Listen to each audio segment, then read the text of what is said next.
everyone does this with pricing. It's like, how much should I charge? They just throw a number in the air. But you don't realize that what you charge creates different risk profiles. If you are a good marketer, it wouldn't make sense to do that. It would make sense to just go get a zillion people and provide that one service. Same thing with bottlenecks. I'm trying to get through like a hierarchy. If this, then this, if this, then this. So there's so much that goes into it. When you do interesting things, you inherently attract interesting people. That's like another little heuristic that I like for creating content. If your content boring or sucks, like you're probably not doing interesting things. You need to go more better in that order. First, ramp up to 10 tweets a day. Once you do that for a month, it's better. How do you run viral drops? How do you run these other things? But until you're completely maxed out, do nothing else except get that volume to the highest level. The only reason that we can do that is because we built all the skills by doing the easier models first. That was the outline of a really Yeah, good, that was pretty great. that was really good outline.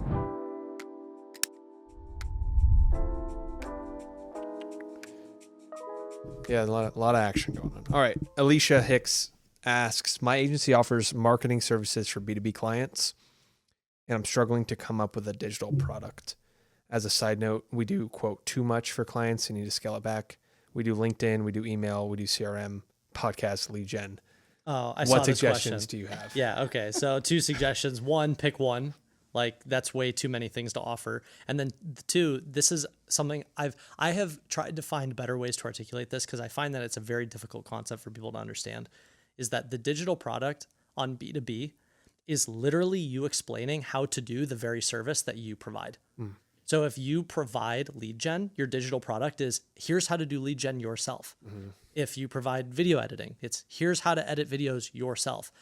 What people don't understand with that is that they think, well, if I do that, then I'm giving away all of the sauce, and then the person's not going to want to work with me. And it's actually the complete opposite. What happens is you're double monetizing, and as people go through it, they realize, oh shit, that's a lot of work. I don't want to do all that myself, which then means that they hire you. I'm laughing because anytime I hear you just spit bars on something that you so clearly know, I just like, I get excited. I've done it so many times. So yeah, I think we've talked, she's doing a handful of things. So pick one until this is something I think the digital writing school, I put this in the big brain dump I put to you guys yesterday, but being able to give tangible metrics around certain decisions, I think is something we should try to sink our teeth into, because pick one thing. Okay. Pick one thing until when? Is there a time where you don't pick one thing and then expand? And being able to, like, for example, a platform. If you're writing on one platform, when do you say, okay, go to another one? It's kind of an amorphous decision for most people. But I think being able to do that for both the agency services, both for any kind of product creator, any kind of like writing platform would be good for us to think about. Yeah, what's hard, I agree. When you said that or posted that a couple days ago, I was thinking about that. The challenge with that is it is so unbelievably subjective, and the nuance is that it's subjective based on your own skill sets. So for example, if you're not a really good marketer, or if you don't have aspirations of becoming a good marketer, then the only other way to grow your business is to take the small number of clients you have and sell them more stuff. If you are a good marketer, it wouldn't make sense to do that. It would make sense to just go get a zillion people and provide that one service. And that's what's hard is if you use services as the example, when do you add other things? The only thing my agency did was write 800-word articles for like hundreds and hundreds and hundreds of people, and you could have argued, at 50K MRR or 100K MRR or 150, like, oh, but there was always another level.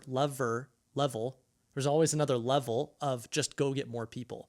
So I think it depends on the skill set, And that's, I can already tell it's going to be a challenge with totally. Digital writing school is going to be trying to give that prescriptive advice. But right away my head goes, well, if the 99 is do it yourself, 497 could be done with you. And so it's basically the same information, but if you want very specific guidance on a consistent basis about your situation to apply these things, we could run that same playbook where it's percentage of those clients that you work with, you retain, you're able to work with them.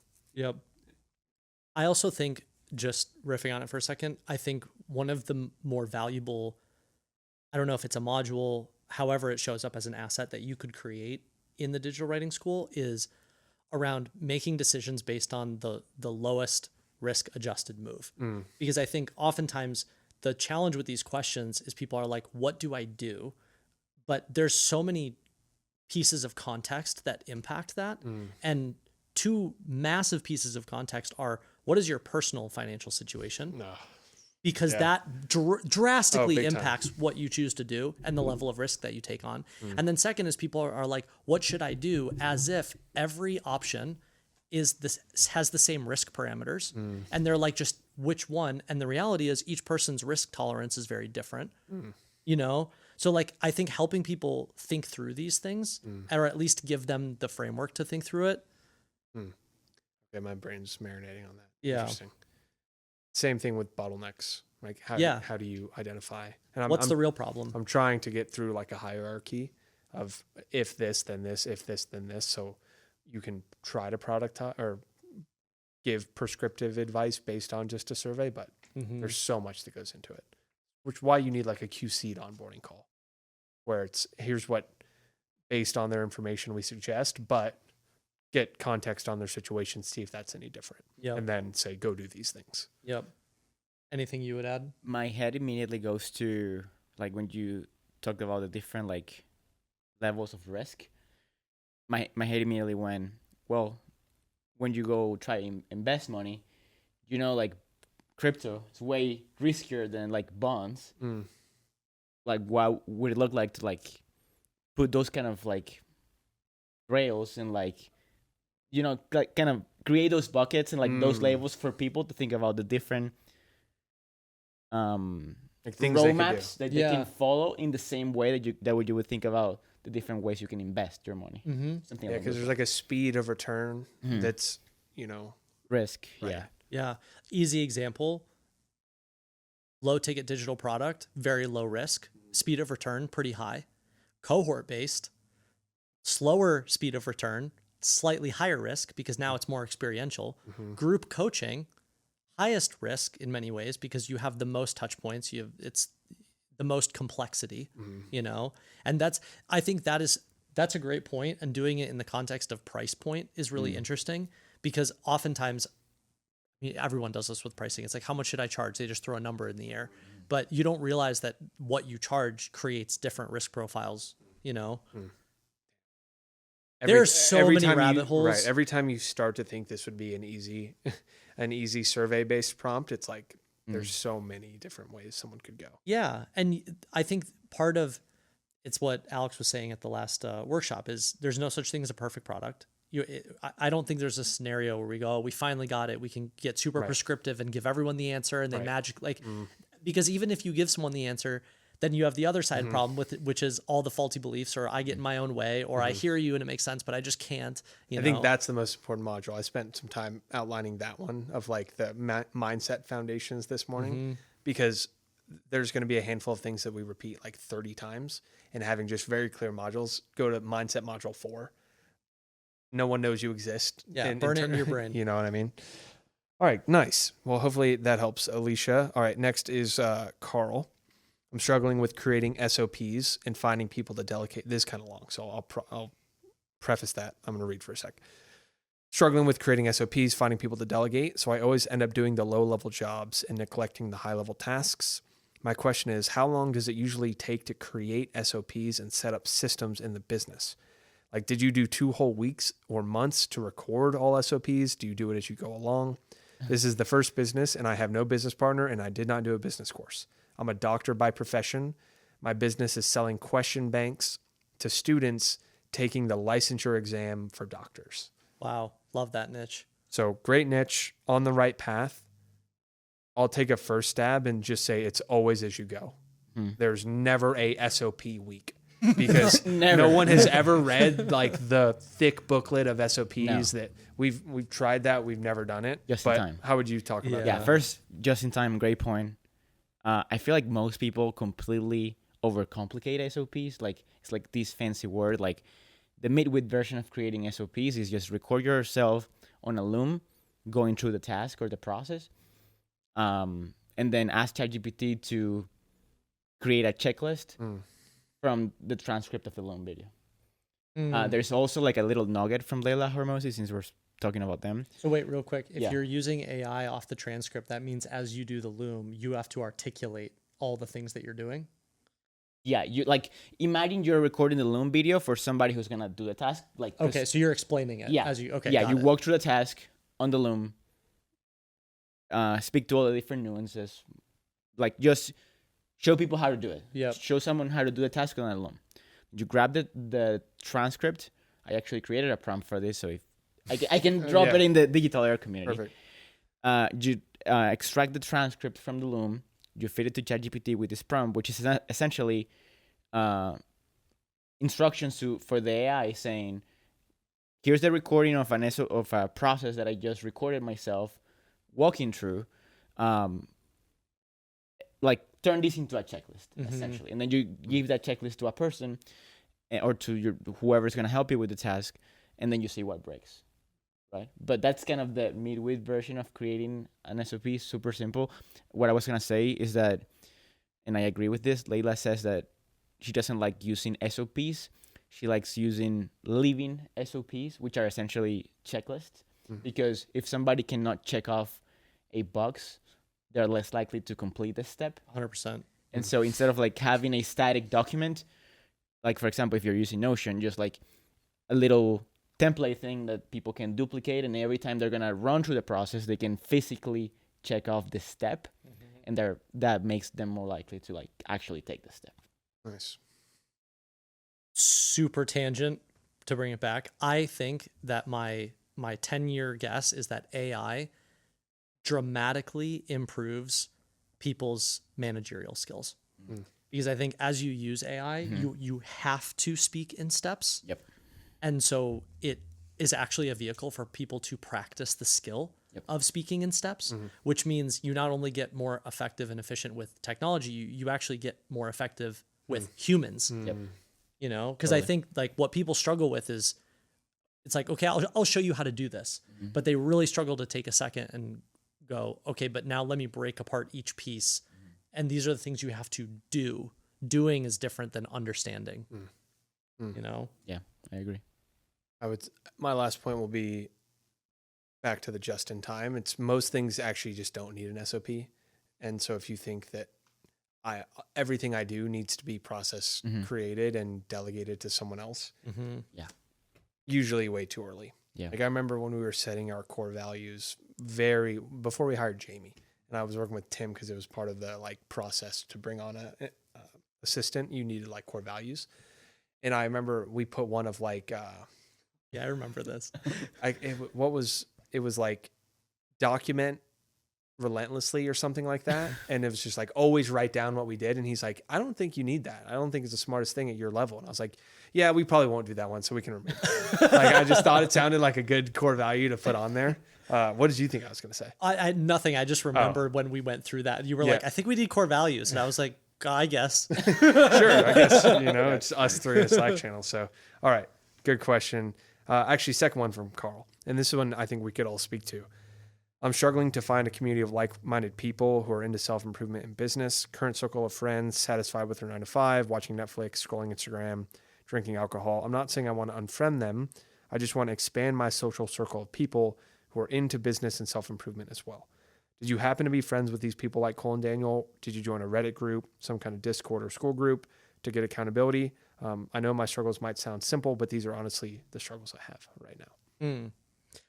Quick nuance on reframing the question, because he sort of said it at the end, which is finding a community where I can get, and I would reframe it to finding a community where I can give, because I think oftentimes people are like, where do I go for someone else to give me their time, attention, energy, expertise, mentorship, you know what I mean? And you will find what you're looking for if instead you're like, oh, I could go to this mastermind where there's a bunch of these people and it would be really cool because I could learn things, but here's also what I could contribute. Like that's what sparks the conversation. That's what makes it's the internet. Like it's always the internet. Go everywhere on the internet and just find people that are doing similar stuff and then DM them and just ask. It's what we were talking about in the Uber here. It's like, just ask, literally just ask. Do you want to get Zoom coffee? Can I ask you questions?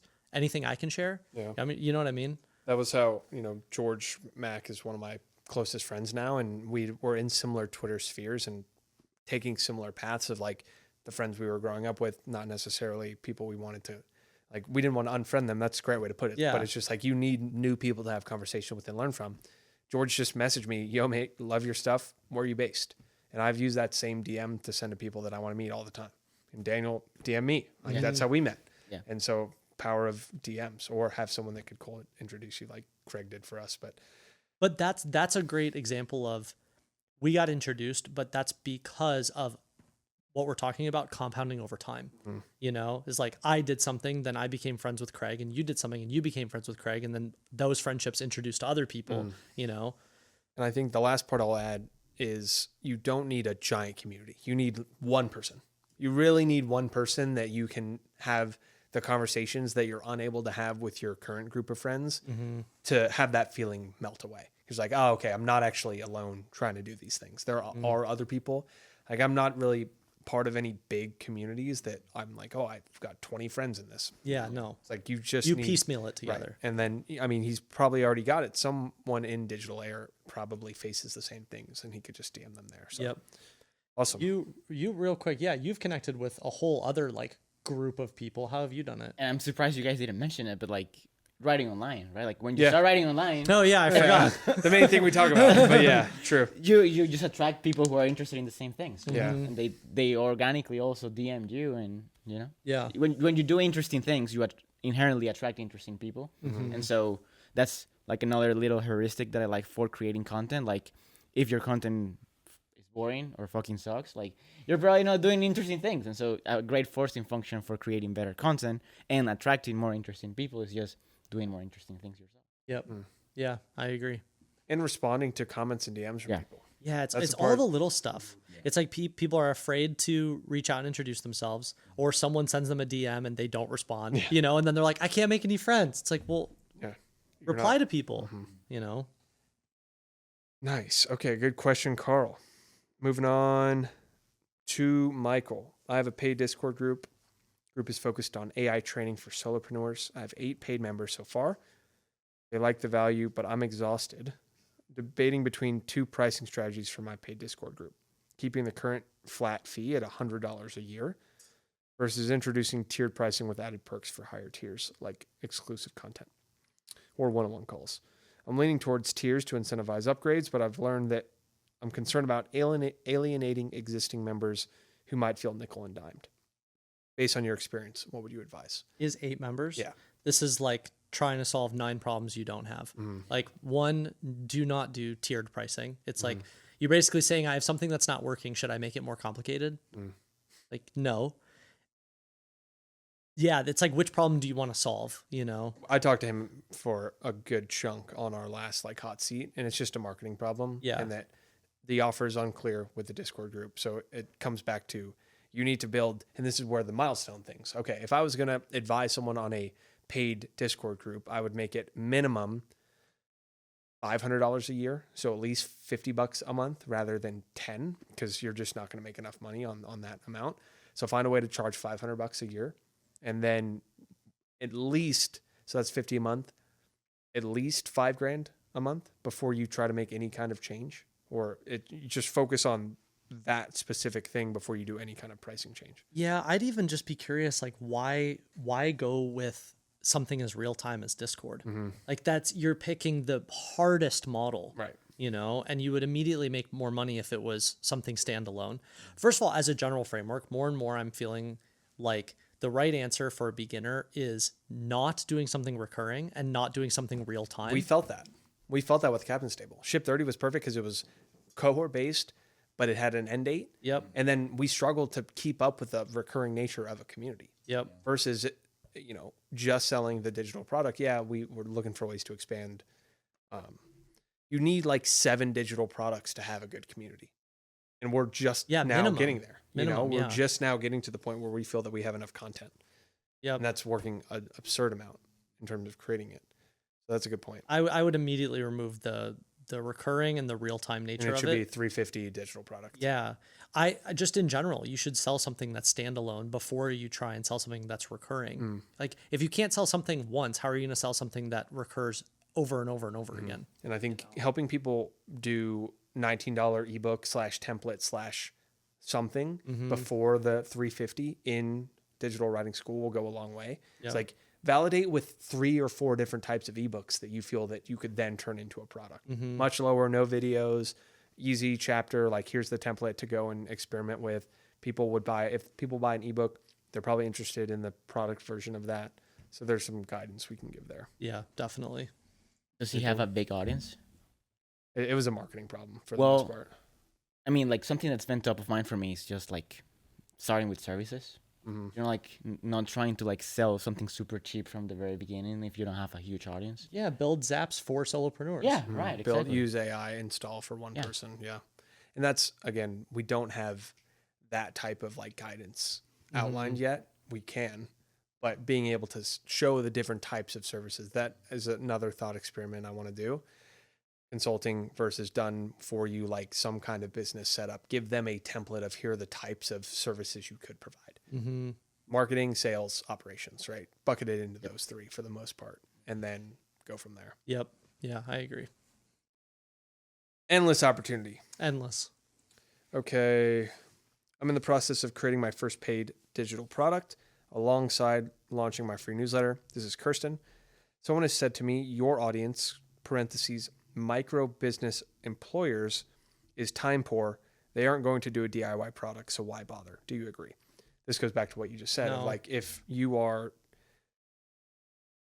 creating something on the digital product side, if they are time poor and you have a service-based offering, that's good. But I also think that you look like you were about to say Well, something. I just think that in general, these sweeping generalizations, especially before you've validated it, where, you know, it's like, I haven't sold a product to this person, but sweeping generalization, they're time poor, so they're not going to buy. That's based on, I mean, yeah, you might be right, but it's not based on anything, Right. you know? And even still, like, founders and executives are the most time poor people, but they buy stuff all the time, you know, and they buy services, but sometimes they just impulse buy digital products because they're like, I have a free weekend and I want to know how this new AI tool's working, you know, or I want to give me the checklist for how to do this, you know? So I don't necessarily, I think that's more of a faulty belief than a real thing. Anything you Yeah, add? I agree. Like, and if you think about it, like, and you do it all the time, actually. Whenever you want an answer for something, instead of like sitting and watching a 60-minute YouTube video, you just buy the $200 course, get your answer, and I and solve send the the login problem to everyone, and I'm like, hey guys, I bought this thing. Here you go for it. Yep. So, yeah, I'm a good case study. Yeah. I bought that Reels course because I was like, I want to know, how do you get 1 million views? Yeah. Show me, like, break that down for me. And there's no, like, for $60, I'm going to buy that instantly. So, good. I agree, Kirsten. But real quick too, like the logic with that is that tier of people also doesn't read and buy books because they're time poor. Right. Like, of course they do. The thing with a digital product or a text and video course is you're basically buying a book. It's just shorter with more media and more compressed for a specific problem. But the thing that people don't understand until you start making money is that to save the time, someone would way rather buy that for $500 than buy a 600-page book on the same exact topic, but would take them 10 times longer to go through. And if they buy the do-it-yourself, chances are they want that outcome. If your product does a good job and they are actually as time poor or end up being time poor and you offer it as a service, that's the perfect. Yep. Because they're most likely going to buy the digital product version before they go, okay, I want to work with you on the service side if you have that to offer. They're you know? educating themselves. Right. So now you're monetizing you educating them on what needs to be done. Perfect. Great answer. Next. Vicario, I'm a leadership coach currently providing paid workshops for corporates. This year, I've been thinking to diversify my revenue stream by charging to the consumer. I'm thinking, and I already know where this might go, I'm thinking between executive coaching for founders, cohort-based course for managers, self-paced course for individual contributors, paid community for individual contributors versus managers. I have doubt because the higher ticket size would require me to be more involved. Meanwhile, the lower ticket size would enable me to delegate most of the work to my team. How would you suggest me to move forward? I mean, there's like a bunch to unpack in that. First of all, not all of them for sure. And then the second is over the years, I have trained my brain to hear certain things. And whenever I hear someone say, I could pursue this because it would be like more lucrative and wouldn't take up as much of my time. Not true. And certainly not going to be true in the short term. Right. You know, or whenever someone's like, I could pursue this because then I can delegate it and it'll be really easy. Not true. Like all these things take an extreme amount of work. And so I think a better place to start is, what are you most excited to build? Because it's going to be tiring. Yeah, the ironic part as I reread this, the belief here that the higher ticket size would require me to be more involved is actually reverse. It's the opposite. Because when you charge higher ticket, you have enough to train and delegate to a high quality team. Yep. Versus the low ticket thing that is too cheap for you to be able, like we run PGA with 8 success coaches now because of what we charge. Yep. That is our high ticket version. And we were able to scale ourselves out of direct fulfillment faster than Ship 30 because we had that ability to reinvest in the team. Yep. So that's the big answer. It's that I would go for the one that charges the most because that is actually what allows you to delegate yourself out of it faster. Yep. I feel very strongly that if anyone wants to enter the world of info and education, the easiest place to start is either low ticket standalone digital product, nothing recurring, pure impulse buy, 350 or less, or a small group, time constrained, cohort based experience.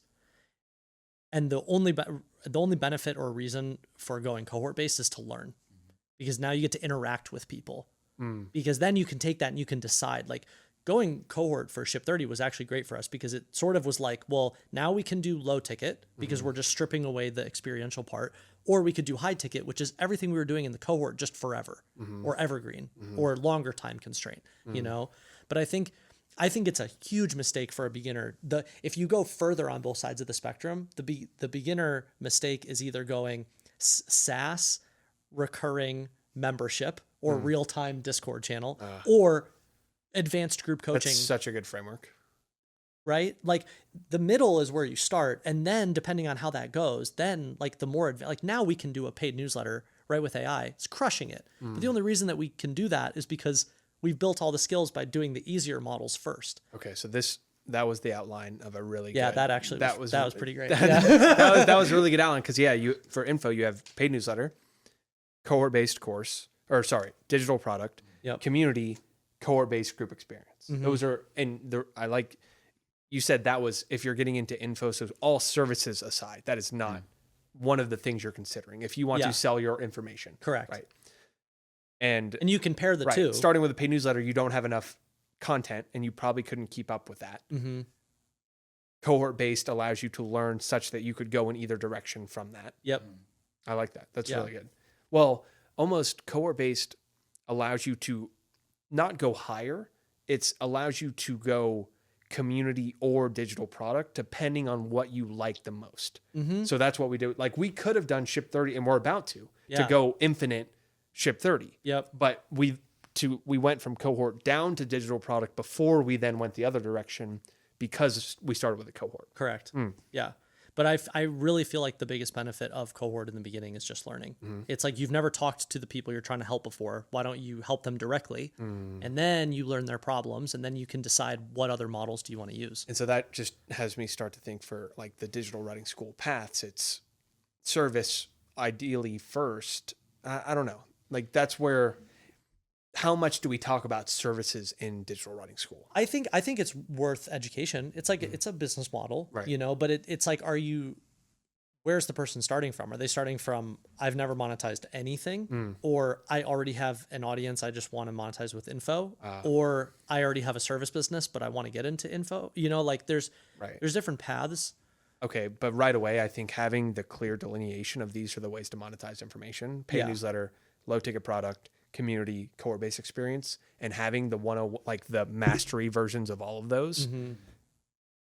I would just to clarify it, I would even put community further lower on the totem pole, where I think if you go in order of, I don't know what the two sides are yet, but I would lump SaaS, recurring community, real time like Discord, and paid newsletter all in this low ticket recurring bucket that I think is very hard. I think when you get it right, it's incredible and it's very lucrative, but it is a very, very hard place to start. The middle is, or up from there, is low ticket digital product, 350 or less. Up from there is time constrained cohort. So it's not a community. It is like, I do this with you for 2 weeks live or 4 weeks live, time constrained cohort. And then up from there is group coaching. Evergreen, always on. And I feel like because they're so popular, people really gravitate to the bottom side because they think it's less expensive. So it's easier to buy, which is sort of true, but that doesn't mean you make more money. And because it's less expensive, the expectations are higher, which makes it harder. And it's recurring, which makes it harder. Right. You know? So paid newsletter, real-time chat, educational community, because like it's like 20, 50, 99. Yeah. That's how I would think. Yeah, basically. Because like you wouldn't charge, like there's dude on Instagram who's got like really cool reels, and I was following him. He had this like DM funnel, and then he sent me this link for like an $11 a month community. I'm like, yeah, what are you we can't doing do anything there. It's like I was expecting it to be 99, and so then 350, and that like we can almost put words to every pricing tier. Yep. You know, because cohort based, and then group coaching. Okay, Yeah. Differentiating between evergreen, group coaching, and cohort based will be important because For sure, but they're very different. Definitely. Okay, nice. More Frameworks. More frameworks, and I'm glad we're recording this. It's very good. All right, Giovanni, this is a good one. Doing a great job in PGA. Struggling to grow my own audience, and I know the answer to this one, and so I want to see like which part do you guys hear your ears turn up at? Struggling to grow my own newsletter about endurance running with type 1 diabetes. Very niche. Currently 50 subs. Important premise: this is a side project. Main focus is PGA, so I can't say I'm giving it my all. However, the effort is there. 1 weekly article on Substack. 1 tweet per day, repurposing proven content. 1 thread per week. 2 of these 3 social posts I link to the newsletter. I don't like spamming it all the time, but there's been 0 growth in 2025. Could that be that my audience is elsewhere than X and I'm wasting effort, or am I missing something major in my newsletter growth strategy?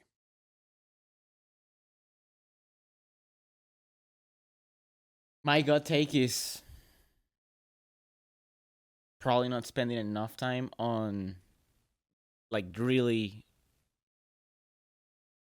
taking like the hooks and like the social content to the level that it deserves, because that's where you get the growth, but it also where like all of that the time and attention like goes. That's kind of my immediate take. Yeah, that's what I would say too. Some really tactical things. I mean, one, it's a faulty belief to think if I plug the newsletter too many times it's spam. It's not true. You should plug it all the time forever. Second is X and Elon hates Substack. And so posting Substack links get throttled in the algorithm. So like finding a workaround with that. Our workaround, if anyone's curious, is instead of posting links to Substack, we created EECs in ConvertKit. We link to those, and then at the end of those EECs, we move those subs over to Substack. So super tactical thing. But yeah, I mean, and then the third is like, what's the goal and what's the expectation? I think one of my hot button topics is when people say, here's my goal. I really want to make money. This is my tangible goal, but I also want to do this thing that brings me fulfillment. Totally fine. But then you can't look at the thing that you said you wanted to do for fulfillment and go, but it's not growing and I'm not getting this tangible result. It's not what you just said. And I feel like it's really important to have clarity over why you're doing the things that you're doing, you know? I agree with all those. As I was reading this, I was trying to reverse engineer like how I would do an onboarding call and like a path creation. And so I've been running through this hierarchy of like question number 1, are you currently writing online? Check. Yes. Good. Are you on which platform? Okay. X. How many times per day are you posting there? If you are not at the max amount, your next step is to max out the more. So he's like 1 tweet per day. I'm like, that should be 10. Right away. That's the only thing you need to focus on. Because if your newsletter's not growing, it's because very simply not enough eyeballs. Like to put newsletter growth in the same conversation as like how many newsletters I'm publishing. They're completely different things. Yeah. You know, so that like I'm enjoying reading these and going, okay, I know exactly where I would send you. X201, you need to go more better on in that order. First, ramp up to 10 tweets a day. Once you do that for a month, then it's better. How do you run viral drops? How do you run these other things based on that? But until you're completely maxed out, do nothing else except get that volume to the highest level. And I think it's important to double click on the sequential order of those, because it's very easy to hear that and be like, oh, okay, I'm going to try to write those 10 tweets per day while also continuing to publish the newsletter 3 times per week and doing all of these other things, when in reality, it doesn't matter if you're publishing the newsletter 3 times a week if you're not growing. And so probably like just focus on one thing at a time in the sequential order. And like once you get to the newsletter, once you have enough traffic, you can worry about the newsletter. Yep. Yeah. 2 other things is one, like I can hear the little forks in the road with this, because, you know, if they say X, but they also say the priority is growing the newsletter and the newsletter is on Substack, then you should be cross-posting max volume on notes on Substack. Yeah. So if you're not doing that, it's like, that's the easiest thing you should do. Right. Why aren't you doing that? And then second, this is in CNC, but it'll be in the digital writing school, which is the little checklist that I have for newsletter and paid newsletter, like tangible, objective offer. I bet if I ran through that checklist, that the newsletter and the framing of the value is probably leans intangible, outcome leans subjective, not objective. You know, like there's all these things. Solve the traffic problem, but like that will be the next problem. And that's why I think my goal is break down. You need the traffic problem bottleneck, marketing bottleneck, and then product bottleneck. Like all 3 of those, and then it'll always go in that order. If you have a traffic bottleneck, that takes priority over the other 2. And like how I think the best onboarding calls will be, here are your 5 bottlenecks. This is the most important one. You'll unlock that one right now. Hey, if you want all 5 of these, we can unlock all 5 now just so you have the information. Do you want to go ahead and do that? Yep. Cool. Boom. Great Upsell. point. Like that's the onboarding flow that I want to engineer. Yep. Point out all the next 5 things that they would need to go on unlock. Tell them just the first one, but most people will go, okay, I want all of them. Boom. Yep. That's going to be Not awesome. easy, but we'll take some effort. All right. A couple more questions here. Well, let's rapid fire it. Okay. From Janice, we're going to have to do like 2-minute answers here because All right. we got like 10 minutes. Currently do not have any kind of coaching. I just run my wedding photography business. However, I'm looking to pivot more into a consulting coaching business model in the long term, since the business side of photography is super interesting. Something I've consistently looked for: new books, videos, podcasts. I've long considered a YouTube channel to help build out my personal brand. But from your experience, is there a platform that has yielded you the best terms of ROI in terms of time and shortest time to build up momentum? Second question that's related: despite me being brand new to the consulting space, is sharing my journey of learning something can help me build up my authority?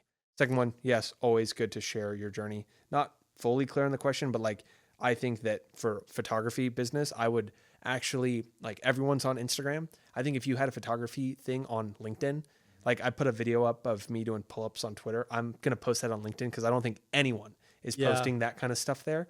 I think LinkedIn's the most interesting thing to just funnel attention into right now, because more and more people are spending time on there. So that would be my advice. It also lags in the most in terms of content trends.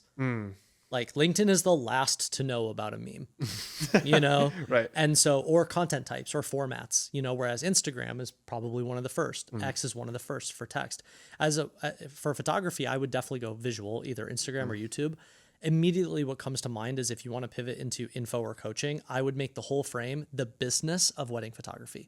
Like there's so much information about improving shots and which cameras and everything, but I bet there's not very much information on business models, pricing strategies, how do you upsell clients? Like that would be such an interesting niche to dig into. Yeah, I can speak to that. Paula, my wife, she's a photographer. And I can tell you the number one problem everyone in the industry has is they love taking pictures and they hate selling. Yep. Fair. Yep. So Good. if you can help people It do can that, niche down even more. It's like wedding photography sales. Yes. Right. How do you price an offer? How do you do, you know? Yep. that's it. Love it. All right. Go for it. Janice. Okay. Dr. Jonathan, he's been super active. Preparing my high ticket, it goes through all our stuff. Great student. Preparing my high ticket group coaching offer for HR leaders on school. Validated as a service, secured an early bird sign up. My inbound efforts are working, a bunch of stats. I have 99 warm leads on my wait list, launching using the CNC pre-launch launch strategy, 7-day enrollment window. I have no idea how many will convert, but for success for me is 10 buyers. Since this, and I think it's like $2 or $3 grand. Since this is the first time running this, I want to be prepared.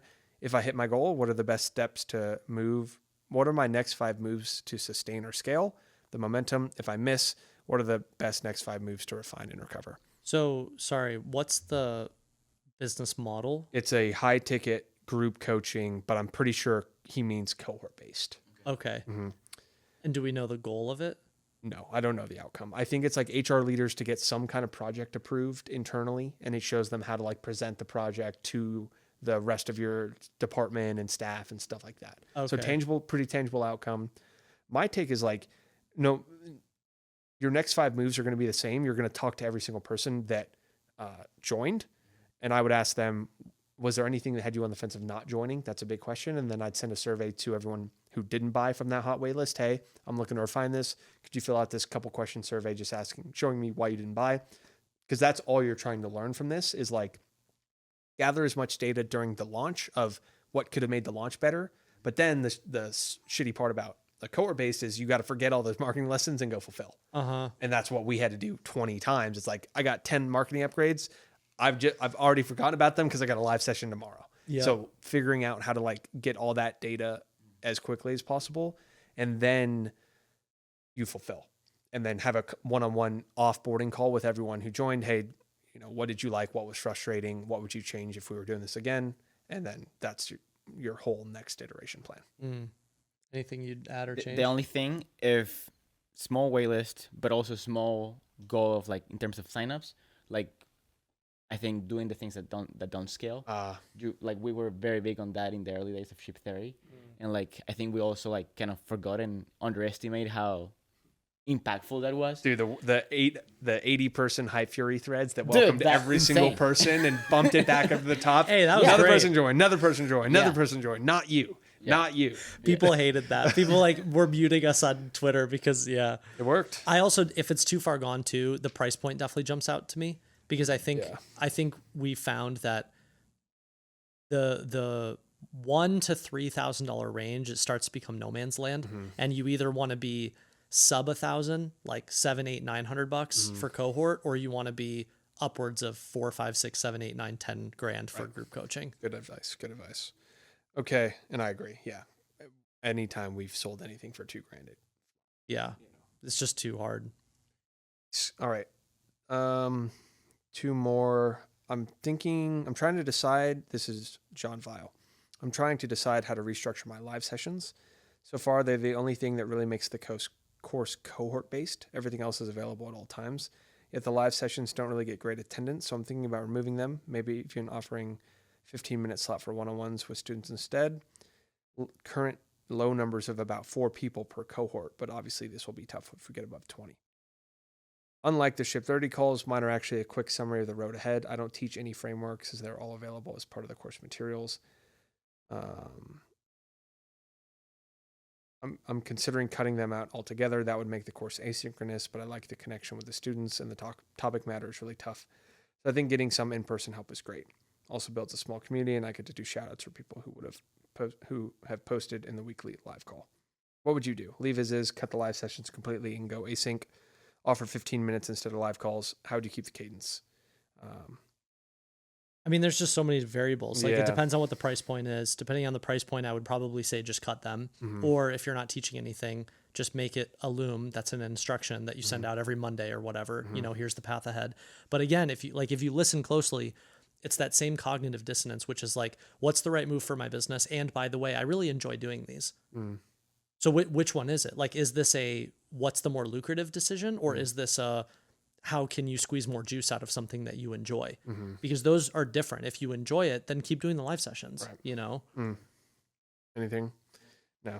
I think, quite a few variables. It all comes down to price, though. My guess is that if there's not a bunch of attendance, it's really just, I would keep it as a cohort, but find out you really have a marketing problem. You should just send more emails. Get the price down to $800 and find out how to get 30, and then you don't have low attendance, right? You have enough people. All right, last one. My target audience is data scientists, and I post on the essential soft skills soft skills and psychology you need for career growth. I'm debating between building a community, launching a paid newsletter with AI prompts. Which Nope. would you recommend? Neither. And Do we just not- talked about that. And we talked, don't go $350 digital recurring. product. Yep. Or group cohort-based course to validate whether you want to do a community or a digital product. Yep. That's also, I think, the best way to do it. Totally. Yeah. Also, very small nuance with that is I always listen for when someone's niche is something like soft skills or psychology, something that's very intangible. It has to be anchored to some sort of tangible outcome. So like, it's not just soft skills and psychology for data scientists, period. It's for data scientists to do something very measurable, very tangible, because otherwise it's not anchored to anything. It's just like, oh, soft skills, that's cool. Yeah, to get a promotion versus to switch industries versus to be a good data scientist. Yeah. Right? But very like, different. notice how, listing those out, Right. if you turn it to level 10, it's like soft skills in order to understand human psychology, in order to make the most addicting apps on the face of the planet. Like way more specific and tangible. True. This one, long story. I'm struggling to choose the right platform. I should meet people where they are. Can't do it on Discord, blah, blah, blah. I'm between school and circle. School. 100%. Done. Very easy. We build all of our stuff on school. So Danny, that's what we would recommend. This is an interesting one. A quick clarification on social content. In Ship 30, the focus was on one platform and looking for signal with daily posts. But now in a recent call, I said, if you're not everywhere, you're nowhere. So I might have been taken out a little bit out of context there because that's how we think about it. But is this a change of approach or difference for beginner versus continual? I would say that. Right. Yeah. So beginners, one platform until you have something validated. However, I do think we now know how easy it is to repurpose and cross-post, especially like Twitter to Substack notes. That's obviously pick one platform, get consistent there. But I would recommend branching out to another platform sooner than I would have 2 years ago. I agree, but I wouldn't repurpose on more than one secondary platform. Correct. Like Just two is max. Yep. Just because then what happens is all of your time gets sucked into more and more and more, but you're not improving the quality of the content, which is the true bottleneck. I agree. Like I'm personally experiencing this right now, and like for a second, because for context, I'm growing on LinkedIn and posting on LinkedIn every day, and for a second, it seemed very obvious and very easy to immediately start reposting all of my stuff on X. I did that for like 5 days until I realized that on X everything sucked because I was doing the lazy repurposing thing. You weren't and tailoring it. And you can do that, but then the results Right. don't show up. And so Yeah, the effort to repurpose is higher than you think Definitely. to do well. And you have to understand the nuances in the game, Yeah. which means you have to spend time on that platform, which means it's a second pursuit, yeah, And being able to give numbers around that, like you're at like 20-some thousand, almost right? almost 20,000. Yeah. Oh yeah, Awesome. good stuff. And we still wouldn't recommend going to another. Yeah. And so it's like you can max out one platform far more than people like. And Yep. it's usually just I'm not growing, so therefore I should be on another one. I think that's generally true for most of these decisions. Like you can scale your product a lot further than you think rather than building a second one. You can scale your audience a lot further on one platform rather than adding a second. This was awesome. Was Yeah, fun. some good questions. I'm realizing, so two ideas just to brainstorm Yeah. here. One, we should do this in the digital writing school where we field questions and then we do a Q&A and we record it and it becomes Because content. we just got infinite shorts, which is awesome. Yeah. And then second is we should do this with different people from our team speaking and answering different types of questions. So like, Katie can do just like success and NPS scores in cohort based, you know what I mean? Andrew can do back end and upsells. Yep. Tristan Sales, can do, sales. like all these people. Yeah.